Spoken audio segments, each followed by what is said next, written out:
I'm Adam Anschel for Pro Football Weekly with the latest draft rumors and buzz presented by Verizon Fios. I'm joined by our draft expert, Nolan Nawrocki. Nolan, let's talk about maybe the best defensive end of the draft talent-wise, North Carolina's Robert Quinn. A lot of concerns about him. He has a benign tumor in his brain he's had since high school. He missed all of last season because of an NCAA suspension. What are you hearing about where he's at right now?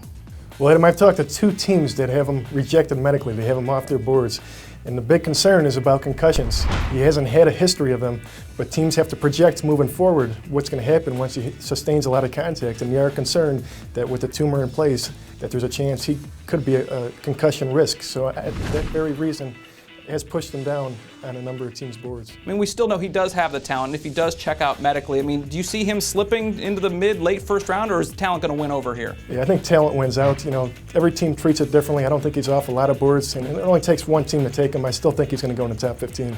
Moving on to another area of the draft that people are talking about is trades. I mean, we know that with the CBA the way it is right now, you can't trade players, but you can trade picks. What are you hearing in terms of trade rumors?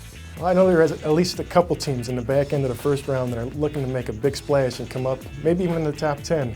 We'll see how the board falls in early on, but there's a good chance that they're going to come up, and I think that the players that are drawing the most interest right now is the offensive skill talent. You know, we got two elite playmaking receivers, Julio Jones and A.J. Green. I think they're going to come off very early. You know, they could dictate whether trades occur or not, but I do think there's a chance that there could be some considerable splash trades early on.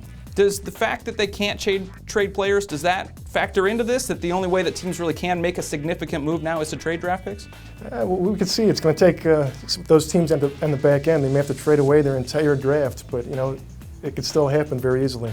Moving on to another area of the draft is Mark Ingram, a guy that we know won a Heisman Trophy, has been regarded as the #1 running back in this draft for a while now, although some people have heard that Mikel LeSure may be leapfrogging him.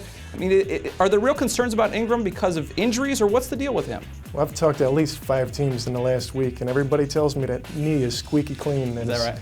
You know, there's been a lot of smoke, a lot of misinformation coming out, a lot of speculation that he's going to fall late into the first round. I don't see it happening. A couple of years ago, we saw a situation where there were a lot of similar talk about Jonathan Stewart falling out of the first round. He's a guy that had to have surgery before the draft, didn't get a chance to work out, and he wound up going to 13 to Carolina. So I think it's going to be a similar situation. I wouldn't be surprised to see St. Louis even take a look at Ingram at number 14. I think he'll definitely be gone in the teens. With the lack of really top-notch running backs in this draft, I guess it wouldn't be a surprise to see someone jump up and get him early in the first round. Another running back that people are talking about is Eastern Washington's Taiwan Jones. Just ran a blazing 40 at his pro day. He's created a lot of buzz, but you know, still a bottom of the draft guy initially. What are you hearing with him now?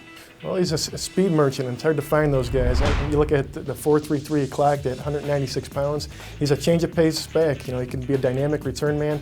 I wouldn't be surprised if he got looks as early as the second round.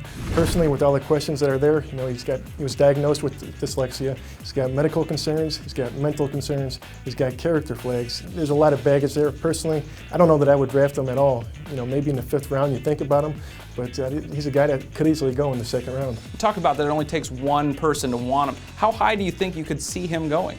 He's got elite speed, and it's hard to find explosive playmaking talent. So, I mean, you can look in the 2nd round. We saw a player a couple of years back, Devin Hester, had some of these similar concerns, went late in the 2nd round to the Bears, and I could see Taiwan fit in a similar type of role. So, you know, it's very possible he goes early in the 3rd or late in the 2nd.